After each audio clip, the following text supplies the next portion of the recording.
Let's bring in right now Congressman Tom Cole of Oklahoma. Congressman, always great to have you with us here. We've been talking all morning about the president's poll numbers and his low poll numbers. You and I both know nothing succeeds like success. So that being the case, legislatively, what does the Republican Party need to do when everybody gets back into town to show some forward momentum that might help the president, might help the party? Well, it's got a big agenda in September. It needs to pass the budget that's come out of committee with a unanimous Republican vote. Needs to finish the 8 remaining appropriations bills. They're all out of committee. 4 of them were across the floor in the final week. The other 8 need to go. Need to negotiate a successful bipartisan deal on the debt ceiling. And most of all, need to focus on tax reform going forward. The legislation needs to be introduced in September so we can really see what we're talking about. We're moving in that direction. We had a good release of joint principles, but you got to see the legislative text, and then we need to get that across the finish line by the end of the year. So if you get your business done and you check off the list of those first 3 things, which you know, passing the budget, passing appropriation bills, passing the debt ceiling, raising the debt ceiling, the basics that you really need to do just to get your business done in a way that Harry Reid and the Democrats didn't do in the Senate for so many years, then you move on to tax reform. And let's talk about that for a second. What parts of tax reform would help your constituents that you could take back to your constituents in October, November and say, this is what I've done for you. This is what Republicans have done for you. This is how we've made a difference in a way that Hillary Clinton and the Democratic Congress would not have made a difference? Well, several things. First of all, reducing the number of brackets from 7 to, let's say, 3, lowering the top rate, lowering the corporate business tax, particularly for small businesses, putting us on a territorial tax system where, frankly, we don't double tax American profits earned overseas, so there's an incentive to actually bring them back here, and finally simplifying the code so that most people really could fill out their tax reform on a big postcard or something like that. Those would be the sorts of things that would really matter to my constituents. Good morning, Congressman Rick Tyler's in New York and has a question. Rick? Yeah, Rick Tyler, good morning, Congressman. Debbie Stabenows introduced, I want to go back to health care for a minute. Debbie Stabenows introduced a bill called the Medicare Act at 55, which would ostensibly take the highest risk pool in the private market and put it into the Medicare market, making it the lowest risk pool in the Medicare market as a way to get pressures off of premiums. Could you support something like that? Well, I haven't seen the senator's bill, to be fair, but count me as skeptical about anything that expands Medicare right now, simply because the system's going broke. We ought to fix the one we have. I mean, everybody in America pays Medicare taxes once you go to work. Only people over 65 actually get the benefit, and right. We still are not properly financing it. Her bill, until I saw what taxes she was talking about, it'd be tough for me to know. I probably should have pointed out, it would be optional, and it would require people who want to opt into the Medicare to pay premiums. She says saving them about, well, thousands of dollars a year over a private insurance market.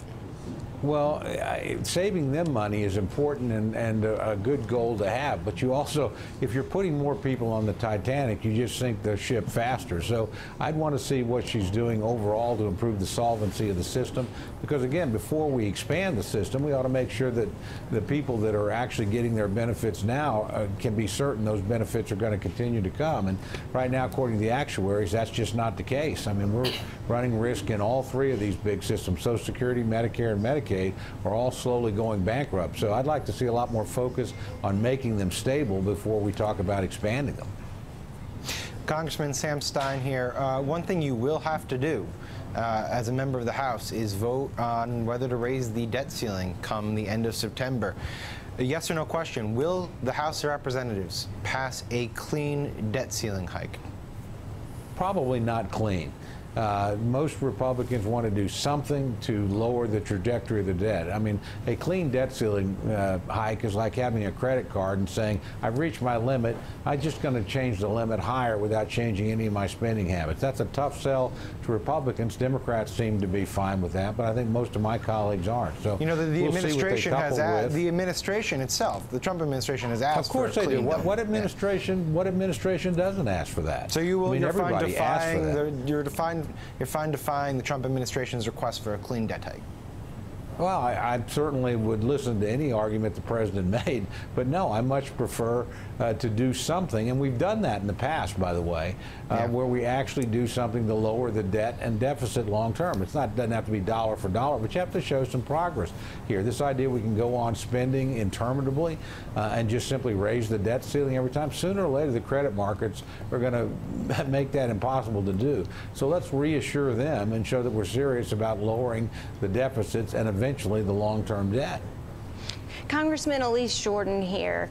President Trump wasn't exactly happy about the sanctions bill that you helped play a role getting past, sanctioning Russia, North Korea, Iran, and he said that Congress has done more to poison relations with Russia than at any other time in recent memory. What do you have to say about that? Well, obviously, I disagree with the president. Look, the culprit here is Putin and Russian activity around the world. They're destabilizing democracies, attempted to do that to our own. They're literally physically invading other countries, you know, obviously Crimea, part of the Ukraine. They're active in Georgia. They have been a destabilizing force in Syria, cooperating with a brutal regime. So the Russians have brought this on themselves. And I think Congress is right to say, look, we have a role in this too. We're a co-equal branch of government. When you meddle in the elections of our country, you meddle in our elections as well. So I think that's where the blame belongs, and I'm glad that my colleagues on both sides of the aisle saw it that way and acted accordingly. All right, Congressman, a big here on Russia, also on the debt ceiling. I mean, how many times can you keep raising the debt ceiling? We're up to $20 trillion right now. At some point, you have to get a trade-off for it, or else you're putting it all on the next generation. And you're right, Medicare's going bankrupt, Medicaid's going bankrupt, Social Security in time will go bankrupt. We've got to get serious about this $20 trillion debt. Couldn't agree more. And, you know, I will point out we did bring the deficit down. When the Republican majority came in, it was $1.4 trillion. It's now down to less than $600 billion, but that's an extraordinary amount of money. So we've made progress on the deficit front. I don't want to lose the progress that we've made, quite frankly, and I think there's a risk that we'll do that going forward between tax cuts and the need for more spending on defense. So, you know, you got to get tough on some of these other areas.